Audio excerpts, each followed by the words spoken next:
¿Qué tal? Bienvenidos a Abraham y la Historia. Esta es la historia de México.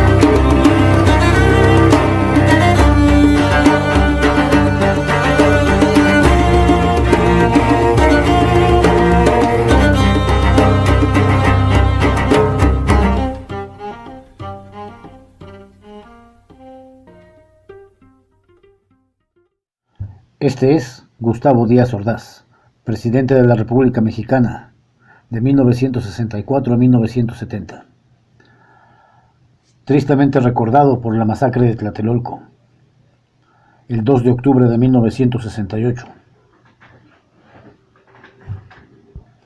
causando con esto un número indeterminado de muertos hasta el día de hoy, heridos, detenidos y desaparecidos. Y aparentemente era informante de la CIA de Estados Unidos, la Agencia Central de Inteligencia de ese país. Este es uno de los actos más vergonzosos de la historia moderna de México. Perteneció al Partido Revolucionario Institucional, PRI por sus siglas. Este es Luis Echeverría Álvarez, presidente de México, de 1970 a 1976. Durante su mandato, la tasa de inflación en México creció hasta alcanzar el 27% anual. Durante su último informe de gobierno, se dio a conocer una brusca e irrefrenable devaluación del peso frente al dólar, la primera en más de 2 décadas. La deuda externa de México creció de 6,000 millones de dólares, heredado por el gobierno de Gustavo Díaz Ordaz, a más de 20,000 millones de dólares. El tipo de cambio, que en ese tiempo era 12.50 pesos por un dólar, llegó hasta los 20 pesos por dólar. Al entregar la presidencia a José López Portillo, se produjo una nueva devaluación de la moneda que originó una gran crisis nacional. Este es José López Portillo, presidente de México, de 1976 a 1982, y al igual que todos sus antecesores, miembro del Partido Revolucionario Institucional, el PRI. Su gobierno destacó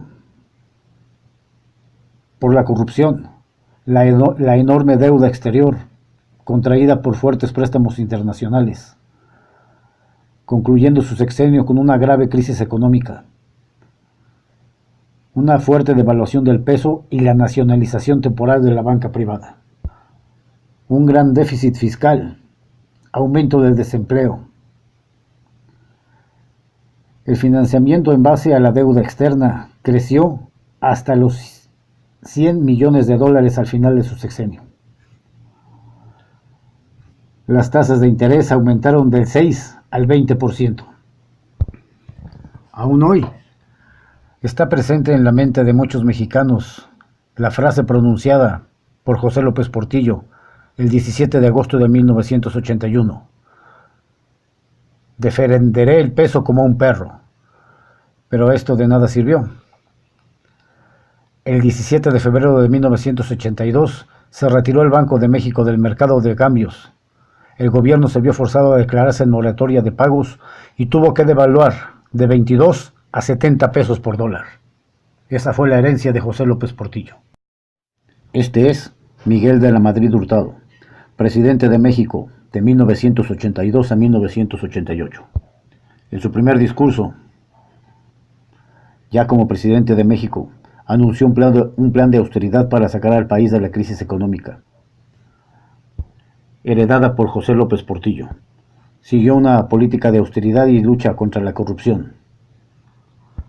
Durante su mandato, México sufrió una de las peores catástrofes de su historia.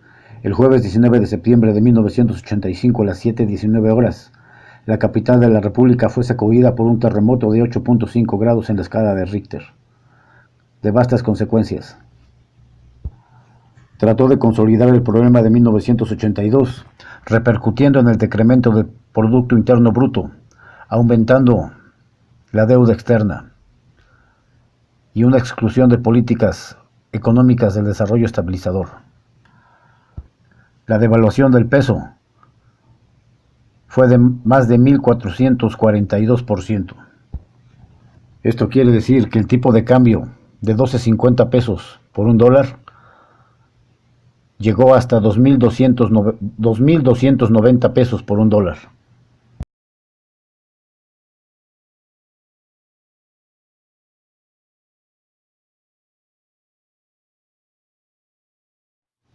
Este es Carlos Salinas de Gortari, presidente de la República Mexicana de 1988 a 1994 y por supuesto, miembro del Partido Revolucionario Institucional igual que todos sus antecesores, el PRI.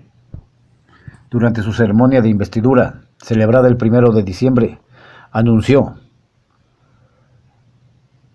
la reducción de la deuda externa, el incremento de los niveles económicos del país y la lucha contra la corrupción y la violencia. Su mandato estuvo marcado por un amplio programa de privatización de empresas públicas que reportó a las arcas ingresos por más de 13.000 millones de dólares, la reforma educativa, la devaluación del peso para contener la inflación y la reducción de la deuda externa. Durante su mandato surgió el Ejército Zapatista de Liberación Nacional, que protestaba por la política neoliberal. Una vez celebradas las elecciones presidenciales, el día 21 de agosto del 94, Carlos Salinas de Gortari se dio el bastón de mando a su sucesor, Ernesto Zedillo. 20 días después, se desató en el país una grave crisis financiera que colocó a México al borde de la suspensión de pagos. Para marzo de 1995, Salinas de Gortari abandonó el país sumido en una complicada crisis personal y política, pues a la grave situación económica del país, tras su mandato se unió la acusación contra su hermano Raúl Salinas de Gortari como supuesto autor intelectual del asesinato en septiembre de 1994 de José Francisco Ruiz Massieu, cuñado y secretario general del Partido Revolucionario Institucional. Durante su mandato se creó el FOBAPROA, el Fondo Bancario de Protección del Ahorro, robo para los mexicanos. Se instituyó el Tratado de Libre Comercio de América del Norte. La devaluación del peso fue tal que Carlos Salinas de Gortari tuvo que quitarle 3 ceros al peso. Este es Ernesto Zedillo Ponce de León, presidente de la República Mexicana de 1994 al año 2000.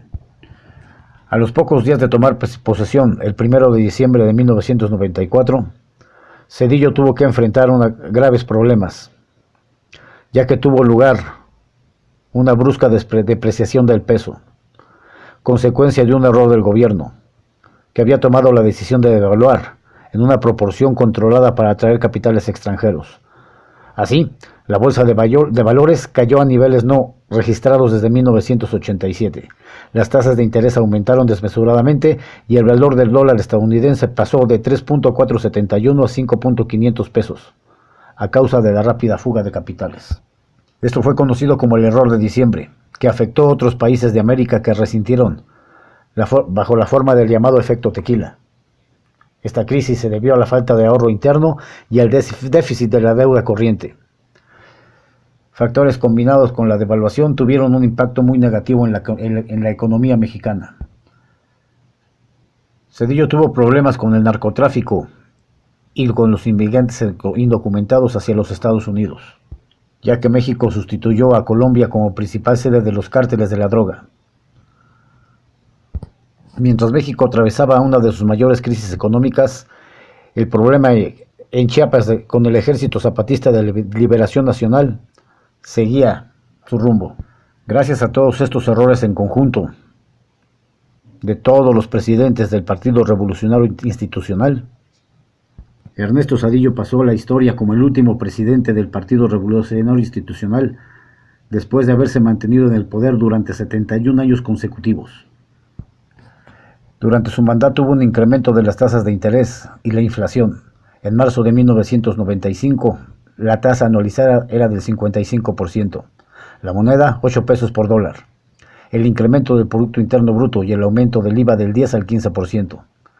Se privatizó la mayor parte del sistema de comunicaciones, como los ferrocarriles. Incremento a las tasas de interés y más devaluación.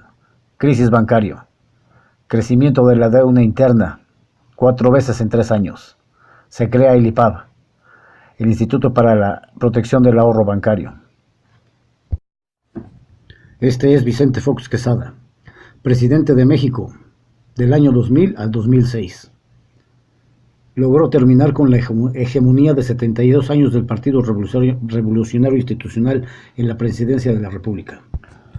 Ofreció un crecimiento del 7% y solo obtuvo el 2.8%.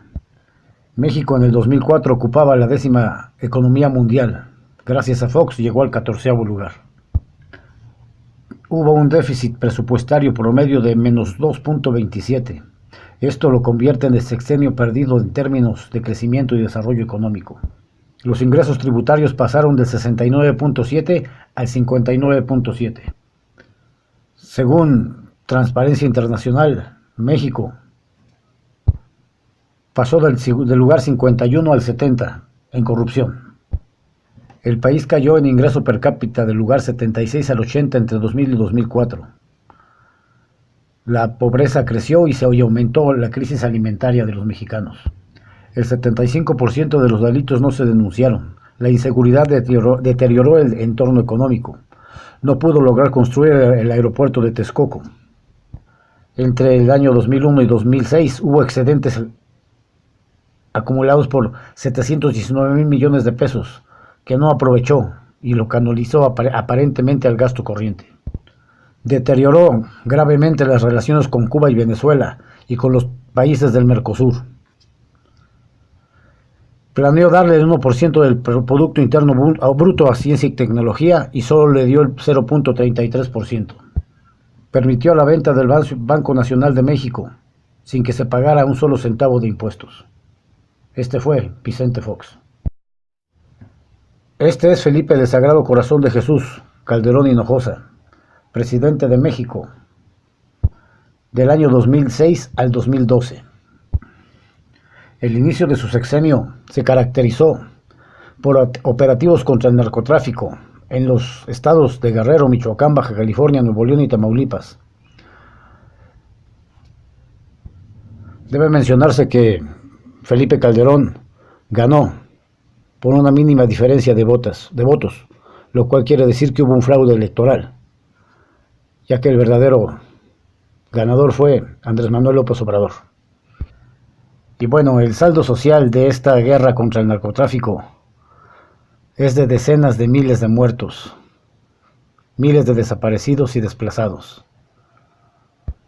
El 5 de junio del año 2009 hubo un incendio en la guardería ABC. La responsabilidad de estos hechos alcanzó incluso a una prima de la esposa del presidente, y a la fecha, solo una persona ha sido procesada. El 11 de octubre de 2009, con policías y militares, invadió las instalaciones de la paraestatal Luz y Fuerza del Centro, y por un decreto, argumentando ineficiencia operativa, desapareció esta compañía, dejando sin empleo a más de 44,000 trabajadores. Además, propició una reforma petrolera en el año 2008, aunque no logró la privatización deseada por él. Reconoció los contratos incentivados, prohibidos por el párrafo 6º del artículo 27 de la Constitución mexicana. Gracias a su política minera empezó un saqueo de los minerales de México. Y por supuesto la pobreza aumentó en un 35%, aumentando por supuesto también la corrupción. Este es Enrique Peña Nieto, presidente de la República Mexicana del año 2012 al año 2018, miembro del Partido Revolucionario Institucional. Según Clemente Castañeda, el dar continuidad a la estrategia de seguridad fallida por su antecesor ha dejado una cifra escalofriante de ejecuciones extrajudiciales, de desapariciones forzadas, de enfrentamientos violentos a lo largo del país. Gracias al gobierno de Enrique Peña Nieto, México pasa por una crisis de derechos humanos, ya que es uno de los países principales violadores de derechos humanos en el mundo. El gobierno de Enrique Peña Nieto se destaca también por su incapacidad e indiferencia ante la corrupción. Entre los más grandes errores de este sexenio, destaca la cantidad de oportunidades desaprovechadas para enfrentar la corrupción. Se ha pretendido enterrar una multitud de casos que han indignado a todos los mexicanos, como lo son la estafa maestra de la Casa Blanca, la red de corrupción de los gobernadores del Partido Revolucionario Institucional, Obradech, y otras más. Hundió a México en una debacle gracias a su malograda reforma energética, que hundió a México en gasolinazos. Pretendió o privatizó Petróleos Mexicanos, la Comisión Federal de Electricidad. Otro gran error fue la desaparición de los 43 normalistas de Ayotzinapa, sin que se haya logrado el día de hoy una solución. Esta es, pues, la canalla de México, que han sumido a México en la ignorancia, en la pobreza y aún más, en la pobreza extrema, gracias al neoliberalismo.